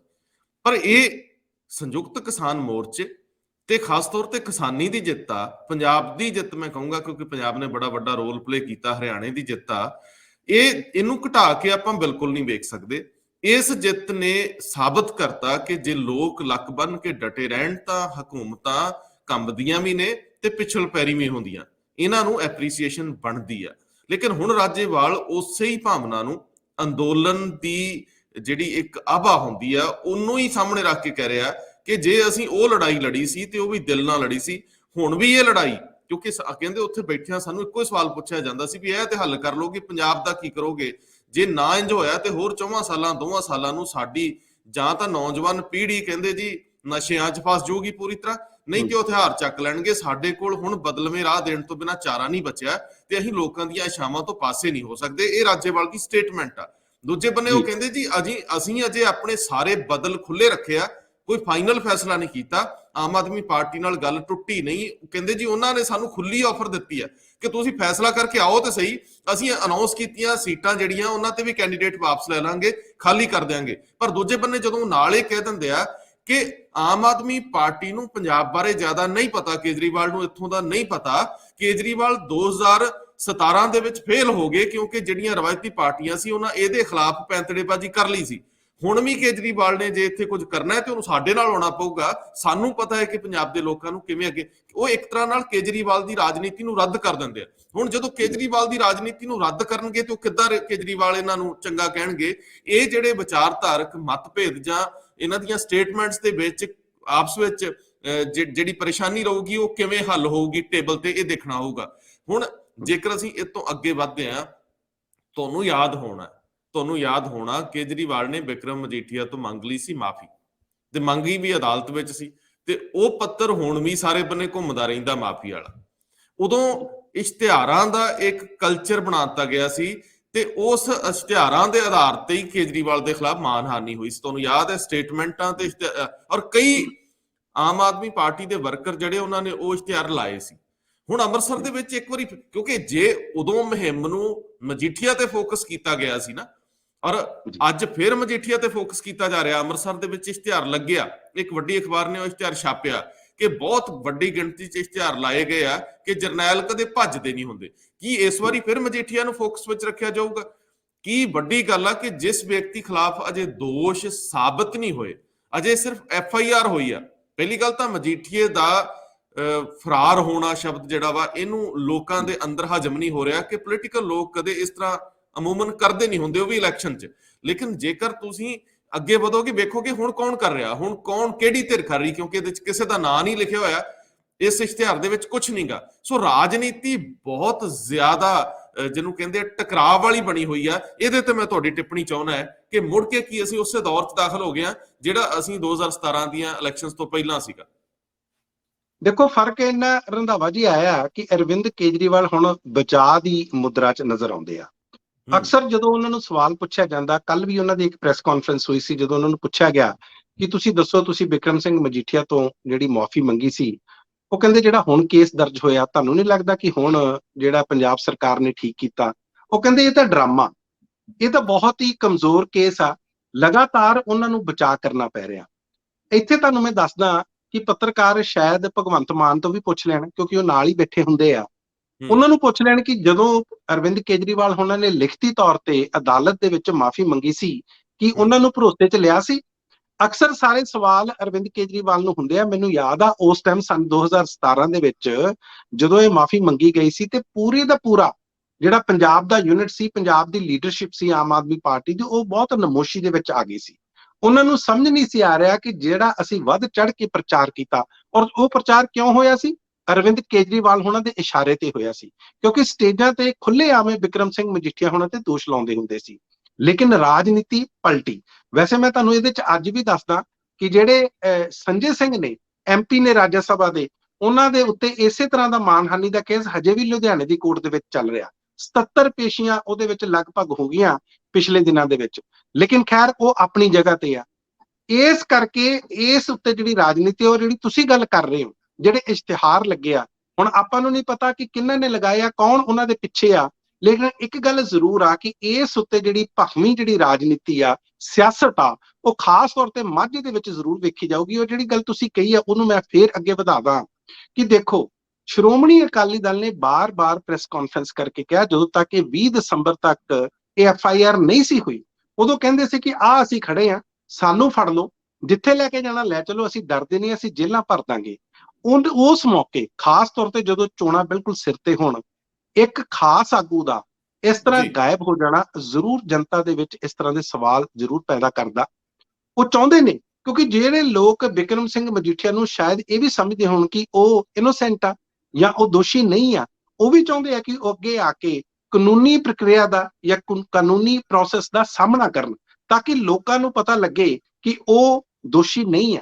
ਉਹਨਾਂ ਦੇ ਆਪਣੇ ਸਮਰਥਕ ਵੀ ਇਹ ਚਾਹੁੰਦੇ ਆ। ਸੋ ਮੈਨੂੰ ਨਹੀਂ ਪਤਾ ਕਿ ਸ਼੍ਰੋਮਣੀ ਅਕਾਲੀ ਦਲ ਦੀ ਕੀ ਰਾਜਨੀਤੀ ਹੈ, ਕੀ ਰਣਨੀਤੀ ਹੈ ਉਹਨਾਂ ਦੀ।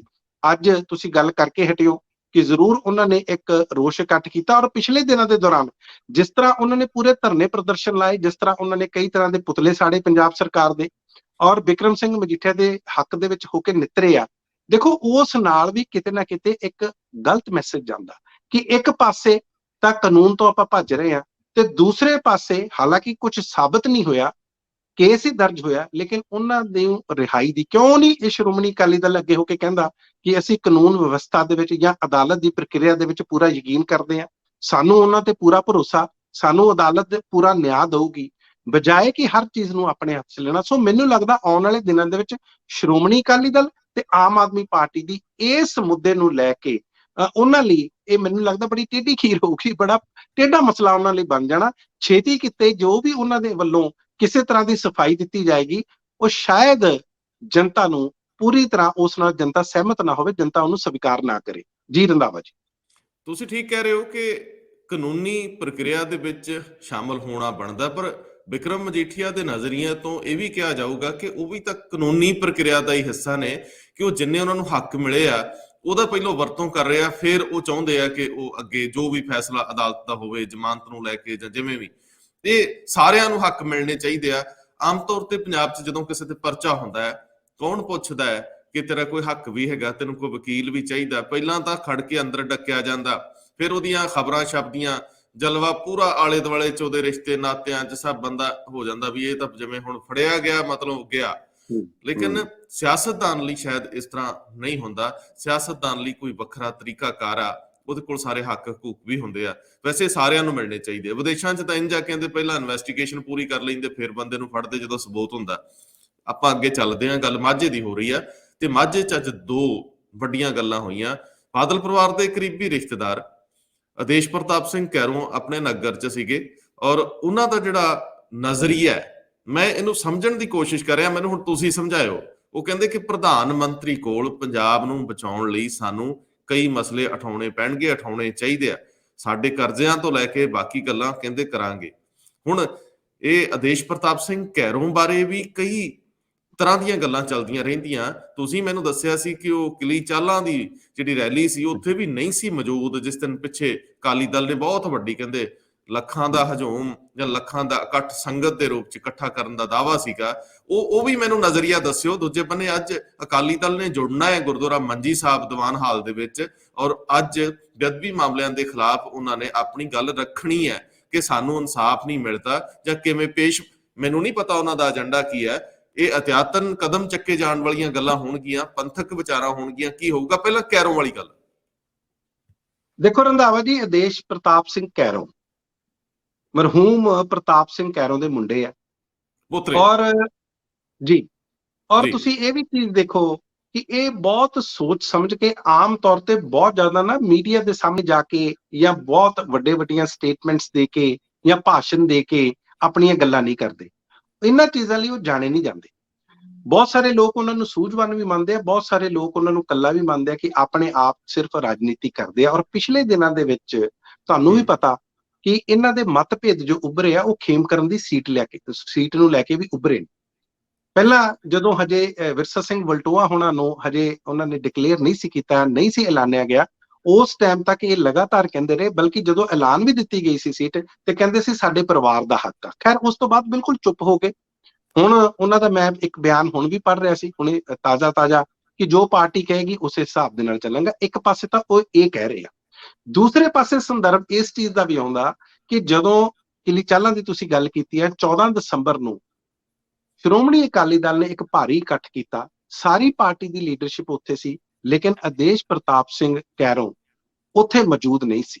ਉਹ ਆਪਣੇ ਘਰ ਦੇ ਵਿੱਚ ਬੈਠਕਾਂ ਕਰ ਰਹੇ ਸੀ, ਇਹ ਵੀ ਪਤਾ ਲੱਗਾ। ਤੀਸਰੀ ਗੱਲ, ਇਸ ਨੂੰ ਨਾਲ ਜੋੜ ਕੇ ਦੇਖਿਆ ਜਾਵੇ, ਅੱਜ ਉਹਨਾਂ ਦਾ ਬੜਾ ਇੱਕ ਅਹਿਮ ਬਿਆਨ ਆਉਣਾ ਕਿ ਉਹ ਪ੍ਰਧਾਨ ਮੰਤਰੀ ਨਰਿੰਦਰ ਮੋਦੀ ਹੋਣਾ ਨਾਲ ਕਈ ਸਟੇਟ ਦੇ ਜਿਹੜੇ ਇਸ਼ੂਜ਼ ਆ, ਕਈ ਮੁੱਦੇ ਨੇ, ਕਈ ਮਸਲੇ ਉਹਨਾਂ ਨੂੰ ਟੇਕ ਅਪ ਕਰਨਗੇ, ਖਾਸ ਤੌਰ ਤੇ ਫਾਈਨੈਂਸਿਸ ਨੂੰ ਲੈ ਕੇ। ਉਹ ਕਹਿੰਦੇ ਪੰਜਾਬ ਦੀ ਜਿਹੜੀ ਇਕਨੋਮੀ ਆ, ਪੰਜਾਬ ਦੀ ਮਾਲੀ ਹਾਲਤ ਆ, ਉਹ ਬਹੁਤ ਨਾਜ਼ੁਕ ਹੋ ਗਈ ਹੈ, ਇਸ ਕਰਕੇ ਉਹਨਾਂ ਨਾਲ ਇਹ ਸਾਰੇ ਮਸਲੇ ਲੈ ਕੇ ਬਣਦੇ ਨੇ।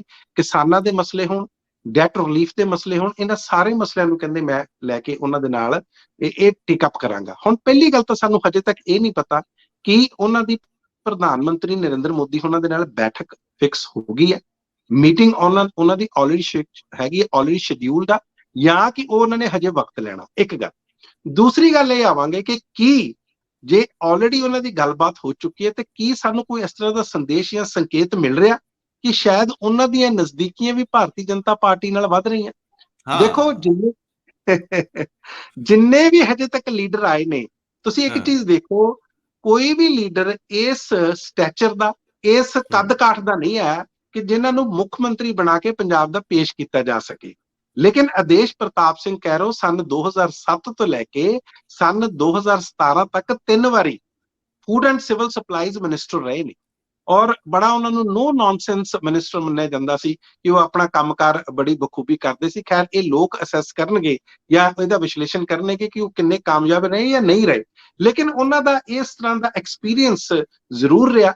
ਸੋ ਕਹਿਣ ਦਾ ਮਤਲਬ ਜਿਹੜਾ ਇਹ ਉਹਨਾਂ ਨੇ ਗੱਲ ਕਹੀ ਆ, ਔਰ ਤੁਸੀਂ ਇੱਕ ਗੱਲ ਹੋਰ ਬਖੂਬੀ ਕਹੀ ਆ ਕਿ ਪੂਰੇ ਪੱਤੇ ਨਹੀਂ ਉਹਨਾਂ ਨੇ ਖੋਲੇ।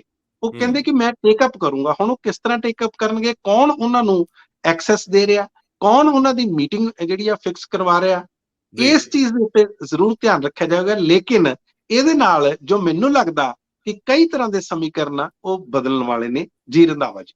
ਬਿਲਕੁਲ, ਦੇਖੋ ਗੱਲ ਤੁਸੀਂ ਬੜੀ ਸਾਫ਼ ਕੀਤੀ, ਪਤੇ ਦੀ ਕੀਤੀ ਆ ਕਿ ਪ੍ਰਧਾਨ ਮੰਤਰੀ ਨੂੰ ਬਤੌਰ ਅਕਾਲੀ ਲੀਡਰ ਮਿਲਣਾ ਹੈ, ਪ੍ਰਕਾਸ਼ ਸਿੰਘ ਬਾਦਲ ਦੇ ਦਮਾਦ ਵਜੋਂ ਮਿਲਣਾ ਹੈ, ਜਾਂ ਸਾਬਕਾ ਮੁੱਖ ਮੰਤਰੀ ਦੇ ਪੋਤਰੇ ਵਜੋਂ ਮਿਲਣਾ ਹੈ, ਜਾਂ ਫਿਰ ਕਈ ਵਾਰੀ ਕਹਿੰਦੇ ਹੁੰਦੇ ਨਾ ਵੀ ਜਦੋਂ ਸੱਟ ਤੁਸੀਂ ਕਿਤੇ ਮਾਰੋਗੇ, ਦਿੱਲੀ 'ਚ ਮਨਜਿੰਦਰ ਸਿੰਘ ਸਿਰਸਾ ਨੂੰ ਅਕਾਲੀ ਦਲ ਘੇਰ ਰਿਹਾ, ਤੇ ਮਨਜਿੰਦਰ ਸਿੰਘ ਸਿਰਸਾ ਨੂੰ ਵੀ ਪਤਾ ਹੈ ਕਿ ਅਕਾਲੀ ਦਲ ਦੇ ਵਿੱਚ ਕਿੱਥੇ ਕਿੱਥੇ ਪੰਗੇਬਾਜ਼ੀ ਆ। ਦੇਖੋ ਚੈਨਲ ਤਾਂ ਕਈ ਖੁੱਲੇ ਹੋ ਸਕਦੇ ਆ, ਔਰ ਮੈਂ ਜ਼ਰੂਰ ਤੁਹਾਨੂੰ ਇਹ ਗੱਲ ਕਹੂੰਗਾ ਕਿ ਪੱਤੇ ਖੋਲੇ ਜ਼ਰੂਰ ਨੇ ਔਰ ਸਾਫ਼ ਦਿਸਦਾ ਵੀ ਪਿਆ। ਹੁਣ ਵੇਖਣਾ ਇਹ ਆ ਕਿ ਬਾਦਲ ਪਰਿਵਾਰ ਨੂੰ ਸੱਟ ਕਿੱਡੀ ਇੱਕ ਵੱਡੀ ਵੱਜਦੀ ਆ, ਲੇਕਿਨ ਜੇ ਤੁਸੀਂ ਹੁਣ ਇਹ ਲਾਗੋਂ ਦੀ ਲੰਘ ਜਾਓਗੇ ਕਿ ਗੱਲ ਰੋਸ ਮਾਰਚ ਦੀ ਨਹੀਂ ਕਰੋਗੇ, ਤਾਂ ਮੈਨੂੰ ਲੱਗਦਾ ਅਕਾਲੀ ਦਲ ਦੇ ਅੱਜ ਚਿਹਰੇ ਨੂੰ ਲੈ ਕੇ ਵੀ ਸਾਫ਼ ਹੋ ਜਾਊਗਾ ਕਿ ਉਹ ਕਿਸ ਤਰੀਕੇ ਨਾਲ ਅੱਗੇ ਵਿਚਰਦੇ ਆ। ਜੇ ਇਹਨੂੰ ਹੁਣ ਆਪਾਂ ਪਲ ਦੀ ਪਲ ਹੀ ਪਾਸੇ ਰੱਖ ਲਈਏ, ਕਿਉਂਕਿ ਕਾਫੀ ਗੱਲ ਕਰ ਰਹੇ ਆ, ਸਾਡੇ ਕੋਲ ਸਮਾਂ ਥੋੜਾ ਬਚਿਆ, ਜਿਹੜੀ ਰਾਜਨੀਤੀ ਡੇਰਿਆਂ ਵਾਲੀ ਹੋ ਰਹੀ ਆ ਅਨੁਸੂਚਿਤ ਜਾਤੀਆਂ ਨੂੰ ਲੈ ਕੇ, ਜਿਹੜੀ ਚਰਨਜੀਤ ਸਿੰਘ ਚੰਨੀ ਦੇ ਮੁੱਖ ਮੰਤਰੀ ਬਣਾਉਣ ਤੋਂ ਬਾਅਦ ਕਾਂਗਰਸ ਦੇ ਹੱਥ 'ਚ ਖੇਡ ਆ, ਕਿਉਂਕਿ ਸਭ ਤੋਂ ਪਹਿਲਾਂ ਬੀਜੇਪੀ ਨੇ ਸੰਪਲਾ ਨੂੰ ਅੱਗੇ ਵਧਾਇਆ ਸੀ, ਫਿਰ ਸੁਖਬੀਰ ਨੇ ਕਿਹਾ, ਤੁਹਾਨੂੰ ਯਾਦ ਹੋਣਾ ਅੰਬੇਦਕਰ ਚੌਂਕ ਦੇ ਵਿੱਚ ਜਲੰਧਰ 'ਚ, ਤੇ ਨਾਲੇ ਤਾਂ ਉਹਨਾਂ ਨੇ ਅੰਬੇਦਕਰ ਦੇ ਬੁੱਤ ਤੇ ਮਾਲਾ ਚੜਾਈ, ਨਾਲ ਕਿਹਾ ਸੀ ਡਿਪਟੀ ਮੁੱਖ ਮੰਤਰੀ ਦਲਿਤ ਦੇਾਂਗੇ। ਉਦੋਂ ਤੱਕ ਦਲਿਤ ਸ਼ਬਦ ਅਜੇ ਪੰਜਾਬ 'ਚ ਵਰਤਣ ਦੀ ਬਹੁਤੀ ਮਨਾਹੀ ਨਹੀਂ ਸੀ, ਤੇ ਉਸ ਤੋਂ ਬਾਅਦ ਫਿਰ ਕੇਜਰੀਵਾਲ ਸਾਹਿਬ ਨੂੰ ਵੀ ਇਹ ਲੱਗਿਆ ਵੀ ਨਹੀਂ, ਇਹ ਗੇਮ ਕਿਤੇ ਹੱਥੋਂ ਤਾਂ ਨਹੀਂ ਜਾਂਦੀ। ਮੈਨੂੰ ਦੱਸੋ ਕਿ ਇਹ ਵਰਗ ਵਿਸ਼ੇਸ਼ ਇੰਨਾ ਹੀ ਅਣਜਾਣ ਆ ਕਿ ਜਿਹੜਾ ਆਊ ਭਰਮਾ ਕੇ ਲੈ ਜੂ। ਹੁਣ ਕਾਂਗਰਸ ਨੇ ਤਾਂ ਗੇਮ ਖੇਡੀ ਕਿ ਬੰਦਾ ਉਹਨਾਂ ਦਾ ਹੀ ਦੇ ਦਿੱਤਾ, ਹੁਣ ਉੱਥੇ ਤਾਂ ਗੱਲ ਦੂਜਿਆਂ ਨੂੰ ਕਰਨੀ ਪਊ ਨਾ, ਜਾਂ ਤੇ ਆਪਣੇ ਆਪਣੇ ਪ੍ਰਧਾਨ ਹੀ ਲੋਕਲ ਜਿਹੜੇ ਆ ਉਹ ਲਾ ਦੇਣ। ਇਹ ਵੀ ਕਹਿਣਗੇ ਅਸੀਂ ਤਾਂ ਹਰਪਾਲ ਚੀਮਾ ਨੂੰ ਲਾਇਆ ਜੀ, ਲੇਕਿਨ ਵੱਡੀ ਗੱਲ ਆ ਕਿ ਇਸ ਰਾਜਨੀਤੀ ਦੇ ਵਿੱਚ ਅੱਗੇ ਜਾ ਕੇ ਫਾਇਦਾ ਕਿਹਨੂੰ ਮਿਲਦਾ, ਇਹ ਮੈਨੂੰ ਜ਼ਰੂਰ ਦੱਸਿਓ ਵੀ ਕੇਜਰੀਵਾਲ ਨੇ ਹੁਣ ਆਪਣੀ ਤਾਲ ਪੂਰੀ ਠੋਕਤੀ। ਜੀ ਰੰਧਾਵਾ ਜੀ, ਦੇਖੋ ਪੰਜਾਬ ਦੇ ਵਿੱਚ ਇੱਕ ਰਵਾਇਤ ਹੈ, ਜਦੋਂ ਚੋਣਾਂ ਆਉਂਦੀਆਂ ਜਾਂ ਚੋਣਾਂ ਦੀ ਇੱਕ ਸੁੱਗ ਬੁਗਾਹਟ ਜਿਹਨੂੰ ਕਹਿੰਦੇ ਆ, ਜਦੋਂ ਸ਼ੁਰੂ ਹੁੰਦੀ ਆ ਤੇ ਸਾਰੀ ਪਾਰਟੀਆਂ ਦੇ ਲੀਡਰਸ ਇਹਨਾਂ ਡੇਰਿਆਂ ਦੇ ਚੱਕਰ ਲਾਉਣ ਲੱਗ ਜਾਂਦੇ ਆ। ਪੰਜਾਬ ਦੇ ਵਿੱਚ ਅੱਜ ਵੀ ਜਿਹੜਾ ਡੇਰਾਵਾਦ ਆ ਬਹੁਤ ਭਾਰੂ ਆ, ਔਰ ਖਾਸ ਤੌਰ ਤੇ ਸਿਆਸਤ ਉੱਤੇ ਬਹੁਤ ਭਾਰੂ ਹੈ। ਇਸ ਚੀਜ਼ ਨੂੰ ਲੈ ਕੇ ਆਪਾਂ ਨੂੰ ਸਾਰਿਆਂ ਨੂੰ ਪਤਾ। ਹੁਣ ਤੁਸੀਂ ਜਿਹੜੇ ਸੱਚਖੰਡ ਬੱਲਾਂ ਦੀ ਗੱਲ ਕਰ ਰਹੇ ਹੋ, ਇਸ ਡੇਰੇ ਦੀ ਗੱਲ ਕਰ ਰਹੇ ਹੋ, ਜੀ। ਇੱਥੇ ਪਹਿਲਾਂ ਚਰਨਜੀਤ ਸਿੰਘ ਚੰਨੀ ਮੁੱਖ ਮੰਤਰੀ ਜਾਂਦੇ ਨੇ, ਫਿਰ ਅਸੀਂ ਸ਼੍ਰੋਮਣੀ ਅਕਾਲੀ ਦਲ ਦੇ ਹੀ ਲੀਡਰ ਹਰਸਿਮਰਤ ਕੌਰ ਬਾਦਲ ਹੋਣਾ ਨੂੰ ਵੀ ਉੱਥੇ ਦੇਖਿਆ, ਤੇ ਹੁਣ ਅਰਵਿੰਦ ਕੇਜਰੀਵਾਲ ਕਹਿੰਦੇ ਮੈਂ ਕਿਉਂ ਪਿੱਛੇ ਰਹਿ ਜਾ। ਵੈਸੇ ਸੰਨ 2017 ਦੇ ਵਿੱਚ ਵੀ ਇਹ ਉੱਥੇ ਗਏ ਸੀ, ਬਹੁਤ ਜ਼ਿਆਦਾ ਸਮਰਥਨ ਇਹਨਾਂ ਨੂੰ ਨਹੀਂ ਸੀ ਮਿਲਿਆ, ਇਹ ਤਾਂ ਖੈਰ ਸਾਨੂੰ ਬਾਅਦ ਦੇ ਚੋਣ ਨਤੀਜਿਆਂ ਦੇ ਵਿੱਚ ਪਤਾ ਲੱਗਦਾ।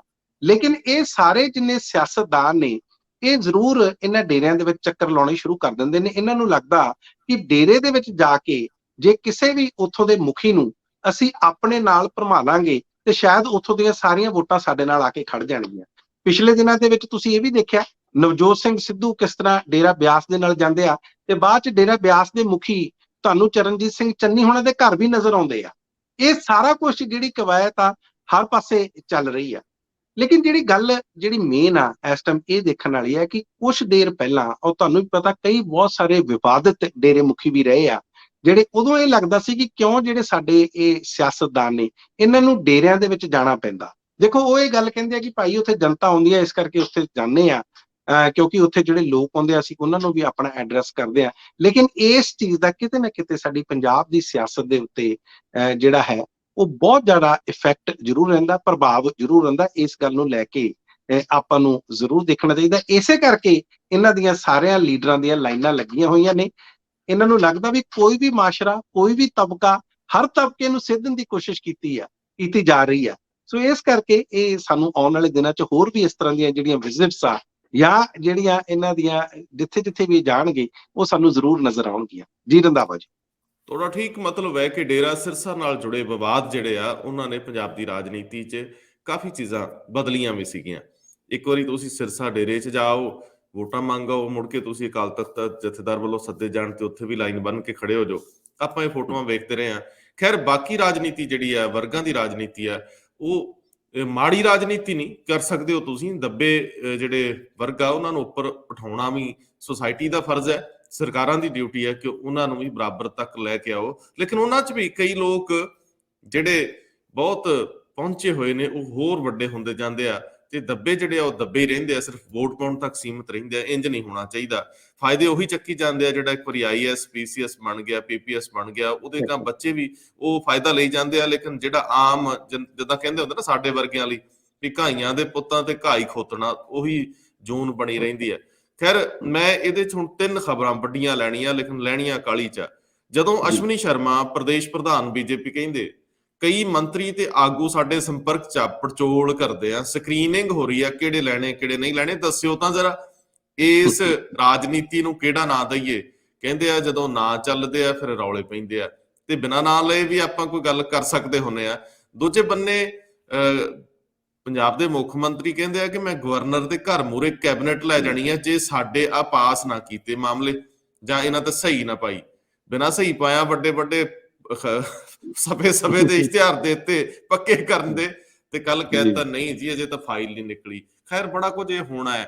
ਆਖਰੀ ਖਬਰ ਉਸ ਤੋਂ ਬਾਅਦ ਲੈਂਦੇ ਆ ਰਵਨੀਤ ਬਿੱਟੂ ਵਾਲੀ। ਉਹ ਕਹਿੰਦੇ ਆ 3 ਵਾਰੀ MP ਰਹੇ ਨਵਜੋਤ ਸਿੰਘ ਸਿੱਧੂ, ਇਹ ਤੇ ਦੱਸ ਦੇਣ ਕਿ ਸਿੱਧੂ ਏਜੰਡਾ, ਪੰਜਾਬ ਏਜੰਡਾ ਜਿਹਨੂੰ ਉਹ ਕਹਿੰਦੇ ਨੇ, ਉਹਨਾਂ 3 ਵਾਰੀਆਂ ਦੇ ਵਿੱਚ ਕਿੱਥੇ ਕੁ ਲਾਗੂ ਕੀਤਾ, ਜਾਂ 2 ਸਾਲ ਦੇ ਵਿੱਚ ਮੰਤਰੀ ਵੀ ਰਹੇ ਉੱਥੇ ਹੀ ਲਾਗੂ ਕਰ ਲੈਂਦੇ। ਪ੍ਰਧਾਨ ਤੁਹਾਨੂੰ ਪ੍ਰੈਜ਼ੀਡੈਂਟ ਕਾਂਗਰਸ ਨੇ ਬਣਾਇਆ ਤੇ ਏਜੰਡਾ ਤੁਹਾਡਾ ਆਪਣਾ ਹੀ ਕਿੱਥੇ ਲਿਖਿਆ। ਖੈਰ ਗੱਲਾਂ ਤਾਂ ਬਹੁਤ ਨੇ, ਪਰ ਮੈਂ ਗੱਲ ਸ਼ੁਰੂ 'ਚ ਕਰੂੰਗਾ ਅਸ਼ਵਨੀ ਸ਼ਰਮਾ ਵਾਲੀ, ਉੱਥੋਂ ਗੱਲ ਤੋਰ ਕੇ ਇੱਥੋਂ ਤੱਕ ਲੈ ਹੀ ਆਇਓ ਫਿਰ।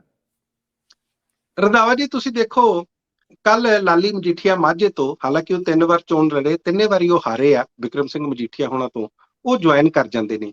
ਪਿਛਲੇ ਦਿਨਾਂ ਦੇ ਵਿੱਚ ਲਗਾਤਾਰ ਜਿਹੜੀ ਤੁਸੀਂ ਵੀ ਕਈ ਵਾਰੀ ਇਹਨਾਂ ਗੱਲਾਂ ਦੀ ਕਨਸੋ ਪਹਿਲਾਂ ਹੀ ਲੋਕਾਂ ਨੂੰ ਦੇ ਦਿੱਤੀ ਸੀ, ਤੁਸੀਂ ਦੱਸ ਦਿੱਤਾ ਸੀ ਕਿ ਬਹੁਤ ਸਾਰੇ ਜਿਹੜੇ ਲੋਕ ਆ ਉਹ ਜਾਣ ਵਾਲੇ ਨਹੀਂ, ਬਹੁਤ ਸਾਰੇ ਸਿਆਸਤਦਾਨ ਲਗਾਤਾਰ ਇਨ ਟੱਚ ਦੇ ਵਿੱਚ। ਹਾਲਾਂਕਿ ਇਹ ਸਿਆਸਤਦਾਨ ਕਈ ਵਾਰੀ ਗਿਲਾ ਸ਼ਿਕਵਾ ਜ਼ਰੂਰ ਕਰਦੇ ਆ ਕਿ ਤੁਸੀਂ ਸਾਡੇ ਨਾਂ ਲੈ ਦਿੱਤੇ, ਲੇਕਿਨ ਸਾਨੂੰ ਪਤਾ ਕਿ ਲਗਾਤਾਰ ਇੱਕ ਲਾਈਨ ਲੰਬੀ ਲੱਗੀ ਹੋਈ ਆ, ਕਤਾਰ ਲੱਗੀ ਹੋਈ ਹੈ ਲੋਕਾਂ ਦੀ ਕਿਸੇ ਨਾ ਕਿਸੇ ਪਾਰਟੀ ਵੱਲ ਜਾਣ ਦੀ, ਜਿੱਥੇ ਉਹਨਾਂ ਨੂੰ ਆਪਣਾ ਭਵਿੱਖ ਦਿਸਦਾ। ਇੱਕ ਤਾਂ ਗੱਲ ਇਹ ਰਹਿ ਗਈ, ਇਸੇ ਕਰਕੇ ਅਸ਼ਵਨੀ ਸ਼ਰਮਾ ਨੇ ਇਹ ਗੱਲ ਕਹੀ ਹੈ ਕਿ ਸਾਡੇ ਨਾਲ ਬਹੁਤ ਸਾਰੇ ਲੋਕ ਇਨ ਟੱਚ ਨੇ। ਦੂਸਰੀ ਗੱਲ ਜਿਹੜੀ ਤੁਸੀਂ ਬਨਵਾਰੀ ਲਾਲ ਪੁਰੋਹਿਤ ਜਿਹੜੇ ਗਵਰਨਰ ਦੀ ਗੱਲ ਕਰਦੇ ਹੋ, ਇਹ ਬਹੁਤ ਜ਼ਰੂਰੀ ਮਸਲਾ। ਉਹ ਇਸ ਕਰਕੇ ਮਸਲਾ, ਵੈਸੇ ਮੈਂ ਤੁਹਾਨੂੰ ਇਹਨਾਂ ਬਾਰੇ ਦੱਸਦਾ, ਬਨਵਾਰੀ ਲਾਲ ਜਿਹੜੇ ਪੁਰੋਹਿਤ ਨੇ ਇਹ ਪਹਿਲਾਂ ਤਾਮਿਲਨਾਡੂ ਦੇ ਤੇ ਉਸ ਤੋਂ ਬਾਅਦ ਅਸਾਮ ਦੇ ਗਵਰਨਰ ਵੀ ਰਹਿ ਚੁੱਕੇ ਆ, ਲਗਭਗ 81 ਵਰ੍ਹਿਆਂ ਦੇ ਆ। ਵੈਸੇ ਇਹ ਨਾਗਪੁਰ ਤੋਂ ਨੇ 2 ਵਾਰੀ ਇਹ ਕਾਂਗਰਸ ਦੇ ਐਮਪੀ ਵੀ ਰਹਿ ਚੁੱਕੇ ਆ, ਇੱਕ ਵਾਰੀ ਬਿਲਕੁਲ ਭਾਜਪਾ ਦੇ ਐਮਪੀ ਰਹਿ ਚੁੱਕੇ ਆ। ਸੋ ਇਹ ਸਾਰੇ ਮੁੱਦੇ, ਹਾਂ ਜਿਹੜੀ ਮੇਨ ਮੁੱਦੇ ਤੇ ਆਉਂਦੇ ਆ, ਹੁਣ ਜਿਹੜੀ ਚਰਨਜੀਤ ਸਿੰਘ ਚੰਨੀ ਗੱਲ ਕਰ ਰਿਹਾ, ਠੀਕ ਆ, ਉਹ ਕਹਿੰਦੇ ਜੀ ਮੈਂ ਤਾਂ 36,000 ਜਿਹੜੇ ਮੁਲਾਜ਼ਮ ਆ ਉਹ ਅਸੀਂ 11 ਨਵੰਬਰ ਨੂੰ ਆਪਣਾ ਵਿਧਾਨ ਸਭਾ 'ਚ ਪਾਸ ਕਰਕੇ ਇਹਨਾਂ ਨੂੰ ਦਿੱਤਾ ਸੀ, ਇਹਨਾਂ ਨੇ ਹਜੇ ਦਸਤਖਤ ਨਹੀਂ ਕੀਤੇ। ਦਰਅਸਲ ਗੱਲ ਇਹ ਆਉਂਦੀ ਆ ਰੰਧਾਵਾ ਜੀ, ਜਿਹੜੇ ਸਾਡੇ ਫੈਡਰਲ ਰਾਈਟਸ ਨੇ, ਜਿਹੜੇ ਸੂਬੇ ਦੇ ਅਧਿਕਾਰ ਆ, ਉਹ ਬਹੁਤ ਵੱਡੀ ਗੱਲ ਆ। ਤ੍ਰਿਣਮੂਲ ਕਾਂਗਰਸ ਨੇ ਕੱਲ ਹੀ ਆਪਣਾ ਲਗਭਗ 23 ਵਰਿਆਂ ਪੁਰਾਣਾ ਸਥਾਪਨਾ ਦਿਵਸ ਮਨਾਇਆ। 1 ਜਨਵਰੀ 1998 ਦੇ ਵਿੱਚ ਤ੍ਰਿਣਮੂਲ ਕਾਂਗਰਸ ਆਉਂਦੀ ਆ, ਉਹ ਵੀ ਇਹੀ ਗੱਲ ਕਰਦੇ ਆ ਫੈਡਰਲ ਢਾਂਚੇ ਦੀ। ਉੱਥੋਂ ਦੇ ਜਿਹੜੇ ਗਵਰਨਰ ਆ ਉਹ ਲਗਾਤਾਰ ਮੁੱਖ ਮੰਤਰੀ ਦੇ ਵਿਰੋਧ ਵਿੱਚ ਰਹਿੰਦੇ ਆ। ਹੋਰ ਵੀ ਇਸ ਤਰ੍ਹਾਂ ਦੇ ਜਿਹੜੀਆਂ ਵਿਰੋਧੀ ਪਾਰਟੀਆਂ ਜਿੱਥੇ ਜਿੱਥੇ ਗਈਆਂ ਸੂਬਿਆਂ ਦੇ ਵਿੱਚ, ਉਹ ਲਗਾਤਾਰ ਮੁੱਖ ਮੰਤਰੀ ਦੇ ਵਿਰੋਧ 'ਚ ਰਹਿੰਦੇ ਆ। ਇਸ ਗੱਲ ਨੂੰ ਲੈ ਕੇ ਪਹਿਲਾਂ ਸ਼੍ਰੋਮਣੀ ਅਕਾਲੀ ਦਲ ਵੀ ਇਹ ਮਸਲੇ ਉਠਾਉਂਦਾ ਰਿਹਾ। ਸੋ ਇਹਨਾਂ ਚੀਜ਼ਾਂ ਨੂੰ ਆਉਣ ਵਾਲੇ ਦਿਨਾਂ ਦੇ ਵਿੱਚ ਵਿਰੋਧੀ ਪਾਰਟੀਆਂ ਨਾਲ ਮਿਲ ਕੇ ਸਾਰਿਆਂ ਨੂੰ ਇਸ ਮਸਲੇ ਨੂੰ ਉਠਾਉਣਾ ਪਏਗਾ ਕਿ ਜਿਹੜੇ ਸੂਬੇ ਦੇ ਅਧਿਕਾਰ ਆ ਉਹ ਬਹੁਤ ਅਹਿਮ ਨੇ, ਕਿਉਂਕਿ ਸਮਾਂ ਘੱਟ ਆ, ਇਹਨੂੰ ਆਪਾਂ ਅੱਗੇ ਵੀ ਜਿਹੜਾ ਹੋਰ ਕਰ ਸਕਦੇ ਸੀ। ਤੀਸਰੀ ਜਿਹੜੀ ਤੁਸੀਂ ਗੱਲ ਕਹੀ ਆ, ਉਹ ਕਹੀ ਆ ਜਿਹੜੇ ਰਵਨੀਤ ਸਿੰਘ ਬਿੱਟੂ ਦੀ। ਦੇਖੋ, ਰਵਨੀਤ ਸਿੰਘ ਬਿੱਟੂ ਅਕਸਰ ਨਵਜੋਤ ਸਿੰਘ ਸਿੱਧੂ ਤੇ ਹਮਲੇ ਕਰਦੇ ਰਹੇ ਆ। ਤੁਸੀਂ ਯਾਦ ਕਰੋ, ਜਦੋਂ ਪਹਿਲਾਂ ਨਵਜੋਤ ਸਿੰਘ ਸਿੱਧੂ ਹੁਣਾਂ ਨੇ ਆਪਣਾ ਅਸਤੀਫਾ ਦਿੱਤਾ ਸੀ ਤੇ ਉਹ ਕਹਿੰਦੇ ਵੀ ਠੀਕ ਹੈ, ਇਹਨਾਂ ਦਾ ਅਸਤੀਫਾ ਤਾਂ ਐਕਸੈਪਟ ਕਰ ਹੀ ਲੈਣਾ ਚਾਹੀਦਾ, ਇਹਨੂੰ ਹੁਣ ਵਾਪਸ ਨਹੀਂ ਕਰਨਾ ਚਾਹੀਦਾ। ਕਿਤੇ ਨਾ ਕਿਤੇ ਮੈਨੂੰ ਲੱਗਦਾ ਰਵਨੀਤ ਬਿੱਟੂ ਹੁਣਾਂ ਨੂੰ ਨਵਜੋਤ ਸਿੰਘ ਸਿੱਧੂ ਆਪਣੇ ਇੱਕ ਕੰਪੀਟੀਟਰ ਨਜ਼ਰ ਆਉਂਦੇ ਆ। ਉਹਨਾਂ ਨੂੰ ਲੱਗਦਾ ਕਿ ਮੇਰਾ ਜਿਹੜਾ ਸੀਗਾ, ਸ਼ਾਇਦ ਮੈਂ ਪ੍ਰਧਾਨ ਬਣਨਾ ਸੀ। ਤੁਸੀਂ ਯਾਦ ਕਰੋ ਕਿ ਜਿਸ ਟਾਈਮ ਨਵਜੋਤ ਸਿੰਘ ਸਿੱਧੂ ਨੇ ਅਸਤੀਫਾ ਦਿੱਤਾ ਸੀ, ਫਿਰ ਸਡਨਲੀ ਨਾਮ ਰਵਨੀਤ ਸਿੰਘ ਬਿੱਟੂ ਹੁਣਾਂ ਦਾ ਚੱਲਣ ਲੱਗ ਗਿਆ ਸੀ। ਇੱਕ ਚੀਜ਼ ਹੋਰ ਆ, ਇੱਕ ਧੜਾ ਕਾਂਗਰਸ ਦੇ ਵਿੱਚ ਲਗਾਤਾਰ ਨਵਜੋਤ ਸਿੰਘ ਸਿੱਧੂ ਨੂੰ ਵੰਗਾਰ ਰਿਹਾ। ਮੈਂ ਇੱਕ ਛੋਟੀ ਜਿਹੀ ਗੱਲ ਕਰਨੀ ਆ, ਬਸ ਉਸ ਤੋਂ ਬਾਅਦ ਇਹ ਗੱਲ ਆਪਾਂ ਖਤਮ ਕਰਾਂਗੇ। ਨਵਜੋਤ ਸਿੰਘ ਸਿੱਧੂ ਇਸ ਟਾਈਮ ਵਿਰੋਧੀ ਪਾਰਟੀਆਂ ਨਾਲ ਲੜਦੇ ਹੋਏ ਵਿਖਾਈ ਨਹੀਂ ਦਿੰਦੇ, ਉਹ ਆਪਣੀ ਪਾਰਟੀ ਨਾਲ ਵੀ ਲੜ ਰਹੇ ਆ। ਉਹਨਾਂ ਨੂੰ ਆਪਣੀ ਪਾਰਟੀ ਦੇ ਵਿੱਚ ਸਥਾਨ ਬਣਾਉਣ ਲਈ ਇਸੇ ਕਰਕੇ ਉਹ ਸ਼ਮਸ਼ੇਰ ਸਿੰਘ ਦੁੱਲੋ ਕੋਲੇ ਜਾਂਦੇ ਆ, ਉਹਨਾਂ ਨਾਲ ਮੁਲਾਕਾਤ ਕਰਦੇ ਆ ਵੀ ਚਲੋ ਮੇਰਾ ਵੀ ਕੋਈ ਮੈਨੂੰ ਸਪੋਰਟ ਕਰਨ ਲਈ ਹੋ ਜੇ।